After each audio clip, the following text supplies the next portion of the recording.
Kinan maju selangkah dan berkata, "Tuan Presiden, saya mengerti kecemasan Anda, tetapi ini bukan salah Anda. Tanpa campur tangan Anda, mereka akan menjadikan seluruh dunia sebagai musuh mereka. Jika ada, Anda telah melakukan hal yang baik dengan menggambar mereka keluar." "Hal yang baik?" Glenn menyerangnya. "Hal baik macam apa ini?" Fano melangkah di depan Kinan dan berkata dengan dingin, "Apakah ini tidak lebih baik daripada mereka keluar setelah semuanya siap?" Glenn mundur selangkah saat apa yang mereka katakan meresap ke dalam pikirannya. Kinan melanjutkan, "Karena kejatuhan keluarga William, Boy terpaksa menunjukkan dirinya. Dia tidak bisa membiarkan keluarga William jatuh karena dia akan kehilangan pelayan setianya. Inilah sebabnya dia harus membuat dirinya dikenal, meskipun saya yakin persiapan mereka belum mencapai tahap akhir. Meskipun kami tidak yakin rencana seperti apa yang mereka persiapkan, fakta bahwa itu belum membuahkan hasil adalah kabar baik bagi kami. Setidaknya kami masih memiliki peluang untuk melawan. Jika dia muncul setelah semuanya bergerak, maka kita benar-benar akan menjadi bebek duduk." Glenn mengerutkan kening dan berkata setelah berpikir lama, "Kamu ada benarnya, tapi bagaimana tepatnya kita akan melawan? Boy telah mempersiapkannya dengan sangat lengkap sehingga mereka tidak memiliki kesempatan untuk menyerang balik. 500 satelit menggantung mengancam di luar angkasa. Jika mereka diperintahkan untuk jatuh dari luar angkasa dan meledak, dunia pasti akan hancur. Mereka tidak memiliki kesempatan untuk melawan karena setiap gerakan mereka diamati oleh Boy. Jika mereka melakukan sesuatu untuk membuatnya marah, mereka mungkin akan mengantarkan pada pengangkatan." Kinan menggelengkan kepalanya. "Untuk sementara, saya belum tahu. Tapi kami masih punya waktu 1 bulan untuk mencari solusi untuk menghadapinya." Itu lebih mudah diucapkan daripada dilakukan. "Kecuali kita bisa menghancurkan semua satelit di langit, tidak ada yang bisa kita lakukan untuk menyentuhnya," kata Glenn serius. "Kalau begitu, kita akan mencari cara untuk menghancurkan mereka," kata Kinan dengan tekad. Glenn, Fano, dan yang lainnya terkejut. Itu memang solusi yang dibutuhkan, tetapi bagaimana cara melakukannya? Namun, ini bukan tanggung jawab Kinan tetapi seluruh dunia, jadi dia tidak harus menemukan solusinya sendiri. Glenn segera menghubungi para pemimpin dunia untuk berdiskusi. Setiap negara mengirimkan wakilnya untuk menghadiri pertemuan PBB. Jam terus berdetak. Mereka membentuk unit psikologi khusus untuk menganalisis motif Boy William. Mereka menganalisis segala sesuatu tentang Boy dari kepala hingga ujung kakinya. Tak satu pun dari detailnya yang tidak tersentuh. Ini termasuk tanggal lahirnya, usianya, kepribadiannya, dan penampilannya. Kesimpulannya adalah, pria yang muncul di layar hari itu bukanlah Boy. Menurut tanggal lahirnya, Boy seharusnya berusia 70 tahun. Dia tidak mungkin pemuda tampan yang mereka lihat di layar. Anehnya, tidak ada yang tahu seperti apa rupa Boy William. Mereka tidak dapat menemukan foto dirinya, dan orang-orang yang mengenalnya secara pribadi semuanya sudah mati. Bahkan anggota keluarga William tidak bisa memastikan seperti apa tampangnya. Menurut Ferdian, pertama kali mereka melakukan panggilan video dengan Boy.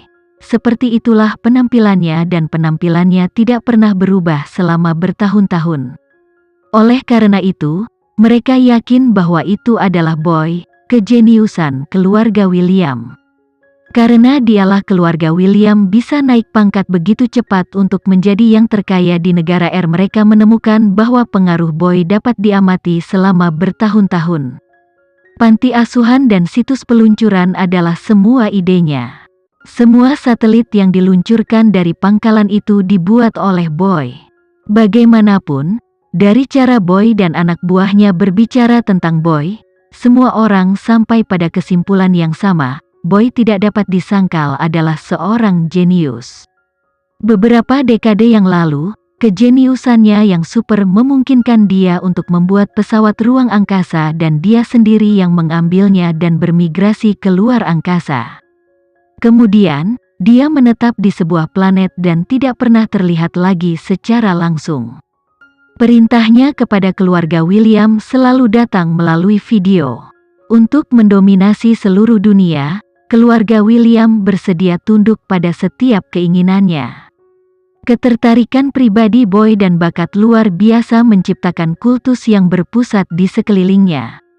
Mereka yang membenci dunia manusia di dalam hati mereka membeli cita-cita yang dia jual dengan mudah. Mereka memperlakukannya sebagai pusat spiritual mereka. Mereka seperti dempul di tangannya.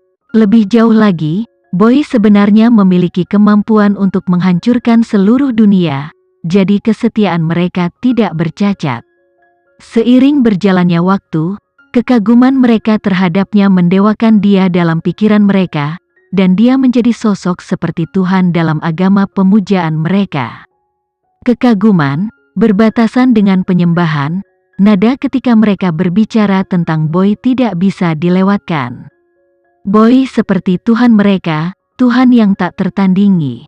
Jika Boy menuntut mereka untuk menyerahkan hidup mereka sebagai pengorbanan, mereka mungkin akan mengikuti dengan patuh. Kelompok Kinan merasa kedinginan menyaksikan kepercayaan buta yang dimiliki Ferdian dan orang-orangnya pada Boy.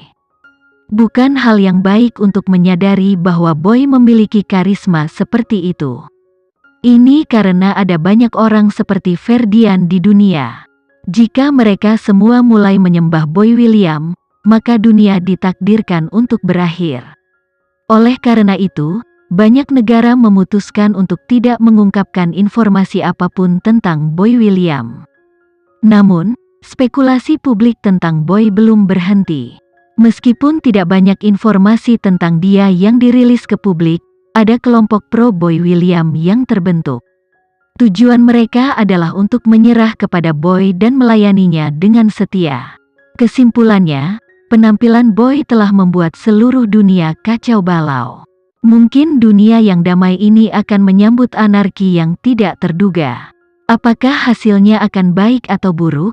Tidak ada yang tahu, setidaknya untuk saat ini. Beberapa hari telah berlalu. Sejak Boy mengumumkan dirinya, ada perubahan besar setiap hari. Ada juga perubahan dalam kehidupan sehari-hari masyarakat. Namun, tidak ada perubahan yang baik. Pabrik, sekolah, dan bisnis semuanya berhenti berfungsi. Ada sedikit atau tidak ada kendaraan di jalan dan pejalan kaki bahkan lebih sedikit. Hampir semua orang memilih untuk menghabiskan bulan terakhir mereka bersama keluarga. Para tunawisma dan penjahat berkeliaran di jalan, membuat perjalanan di luar menjadi sesuatu yang sangat berbahaya. Internet dengan demikian menjadi tempat yang paling ramai. Setiap hari, banyak orang memposting cara yang mencoba menghubungi Boy atau untuk menyelamatkan diri. Yang lain membuka papan pesan bagi orang-orang pro Boy untuk berkumpul dan bersumpah setia kepadanya. Namun, hal yang paling menakutkan adalah bahwa hanya dalam setengah hari penciptaan, jutaan orang mendaftar dan ingin menjadi pengikut Boy William. Meskipun papan pesan segera ditutup dan penyelenggara ditahan, datanya mengerikan. Ini hanya di dalam negara R, negara lain mungkin memiliki lebih banyak orang yang bersedia menunjukkan kesetiaan mereka kepada Boy William.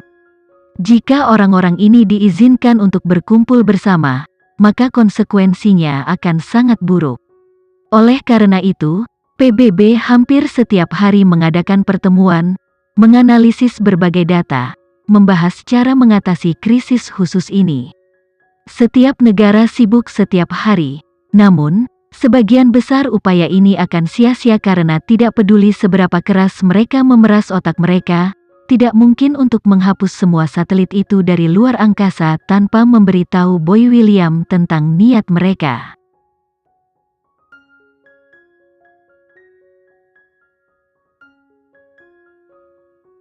Sekian dulu ya video kali ini, kita lanjutkan lagi videonya di lain waktu. Oh iya, bagaimana menurut kalian? Semoga bisa sedikit menghibur kalian semua. Untuk teman-teman yang baru nonton, jangan lupa subscribe ya, hehehe. Dan kalau teman-teman ada yang ingin gabung langganan, bisa langsung gabung saja untuk dapat fitur yang menarik dan sedikit membantu Mimin. Terima kasih banyak sudah menonton, sampai jumpa lagi, bye bye bye.